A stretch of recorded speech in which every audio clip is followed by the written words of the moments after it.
The Matrix 4 Resurrections Analysis, How to Successfully Kill a Franchise, is The Matrix 5, Mr. Mom Next. The original Matrix, 1999, was a miracle of filmmaking, and true miracles in the world of cinema are extremely rare. Don't confuse miraculous films with great movies.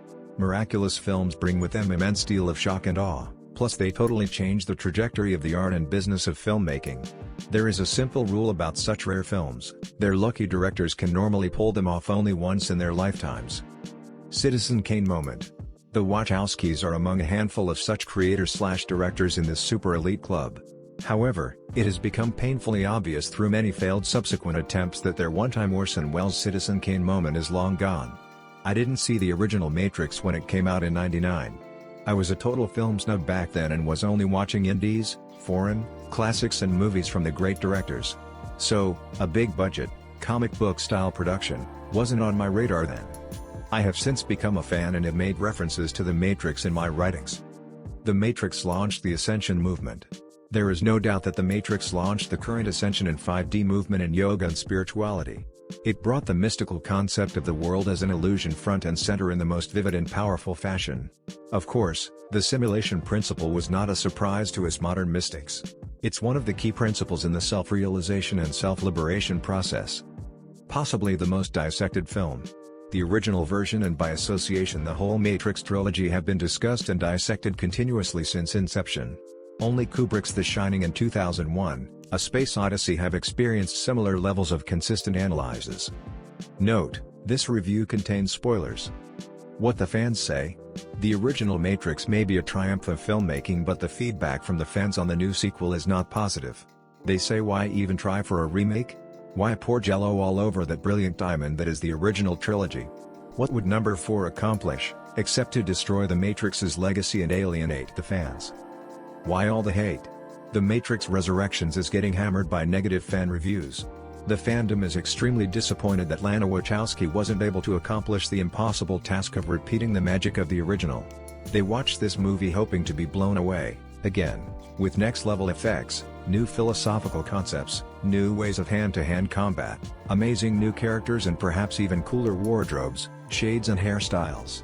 But all they got are overload of exposition, subpar, poorly executed familiar effects and action scenes, an intentional mockery of the original trilogy, shabby RSIs, same old story arc, and disappointing new sanctuary, IO, that's being run by fearful, narrow-minded fools. To the fans, the biggest letdown is that the real savior is not Neo anymore, it's the Mother Superior. The Pietà effect: the Mother Superior is now in charge and the savior is sitting on her lap. This new Matrix that promised to be so progressive, turned out to be real old-fashioned by mimicking the church and placing the Mother Superior above the savior. And just like in a Pietà, the Christ figure is now resting on the Mother's lap. If I were to summarize the current backlash of the fans in 2 points, they would be: 1. The sad, vengeful and pitiful General Niobe in charge of the show on the so-called real world. 2. The Mother Superior, Trinity, is now the savior. There is no choice, the Matrix is all-encompassing. In the original trilogy, the architect already explained that they needed Zion to maintain harmony in the Matrix, hence it's logical to assume that Io is also a creation of the machines. We know from years of analyses of the Matrix that the choice between the blue and the red pills is an illusion created by the machines to subdue the humans, and there is no escaping the Matrix. Both the real and the Matrix worlds are rebooted each cycle. In the Matrix universe, the Matrix is all-encompassing. How the writers openly define the popularity of the Matrix in the movie. The Matrix 4 replays the events and the brainstorming sessions that took place to bring it to reality. It explains that Warner Brothers not only wanted a sequel, and a new trilogy, but they would have released it with or without the Wachowskis.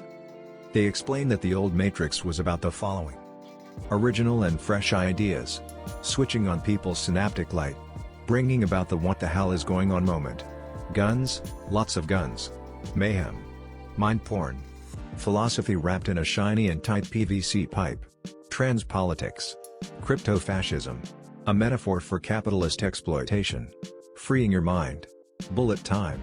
The team also discusses that The Matrix 4 shouldn't be just another reboot, retread, regurgitated. Yet reboots sell. It should revolutionize filmmaking again. Ideas are the new sexy. Mindless action scenes don't make the brand. Movies, games and narratives are dead. Media is nothing but a neurotrigger response, a viral conditioning. Self-perpetuating prophecy.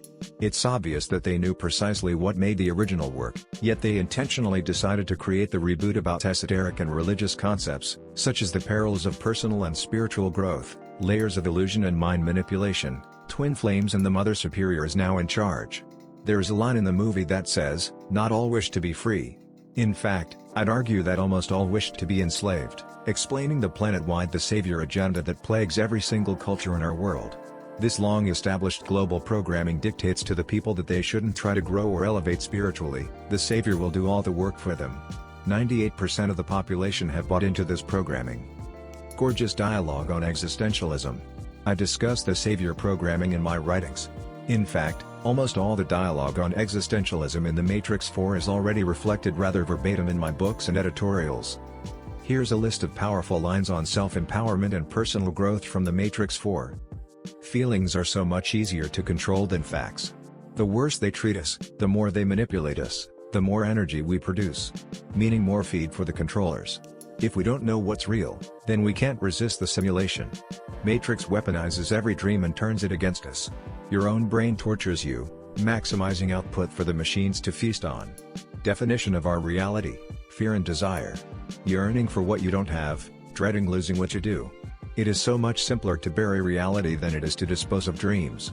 You can paint the sky with rainbows, but the sheeple aren't going anywhere. They like this world. They don't want sentimentality. They don't want freedom or empowerment. They crave the comfort of certainty. They want to be controlled. What they got wrong on existentialism. Self-empowerment, personal growth, enlightenment and self-realization are about the power of the individual. Wachowskis obviously only partially believe in such principles, since they heavily promote the opposite of dependency. The entire subtext of The Matrix 4 is that you must have dependency on someone else, otherwise you are worthless. They claim that you need a partner to amount to something and to have real power. This is an extremely archaic and hyper-conservative core principle from a team that claims to be woke. This is highly disturbing, in fact quite insulting to the principles of spiritual growth. The inexcusable high hypocrisy of this film. How can the individuals in the entertainment industry who claim to hate guns, glorify them to the extreme? There are a few thousand rounds of blanks on a few dozen guns used in this movie. The sexiest shots in the movie are of them handling and using guns. Guns are also used in the promotional materials. How can the entertainment industry that claims to hate violence, promote it to the extreme? There is a complete lack of value associated with human life in this movie. Many hundreds of people are killed, shot, blown away and beaten to death without a single ounce of remorse or moment of pause. Humans are shown throwing themselves by the hundreds from the high floors of buildings, and our so-called protagonists just find them annoying. And what so-called red-pilled culture would accept a sad, narrow-minded, vengeful tyrant as a ruler? Plot holes like Swiss cheese. The red pills argue that by placing their new city behind a computer-generated hologram, the machines who are themselves programs wouldn't be able to detect the town. Wow. Even though Neo and Trinity are now super batteries and the machine's most important assets, yet there is no security alert associated with tampering with their pods. There is a very simple rule in script writing: any action film is only as good as its villain, and here the new villain sucks. The old Matrix was formidable, highly manipulative and intelligent. It was always 100 steps ahead of the red pills. The new one is pathetic. The new ruler of the Matrix is a silly little man-child with no real powers, no reflection on the actor playing the role. The Matrix is portrayed as dumb, pathetic, unaware and a wasteful system. Its key method of fighting the red pills is to waste thousands of batteries by having them jump from buildings to their death. Every character in this film is a mere shadow of the original show, even Neo. Some of the fans of the original are calling The Matrix 4 lazy filmmaking, and it is. The Matrix 5, Mr. Mom? I wouldn't be surprised if the future Matrix 5 be titled The Matrix, Mr. Mom. Here Neo stays at home to raise the kids as Trinity goes to work walking through mirrors. And the final segment to this new trilogy could be called The Matrix, Irreconcilable Differences. In Matrix 6, Trinity learns while she was out fighting the agents, Neo was having an affair with Sati, who's been keeping an eye out for him for years, hence she gets a divorce. That brings us to The Matrix 7, which would be a Bollywood musical version, with all dancing, all singing cast, followed by The Matrix on Broadway. I'll wrap with this quote from The Matrix Resurrections: "What we need are a series of cat videos, that we call the Catrix. The original Matrix may have been a triumph of filmmaking, but the Matrix 4 fails to switch on our synaptic lights.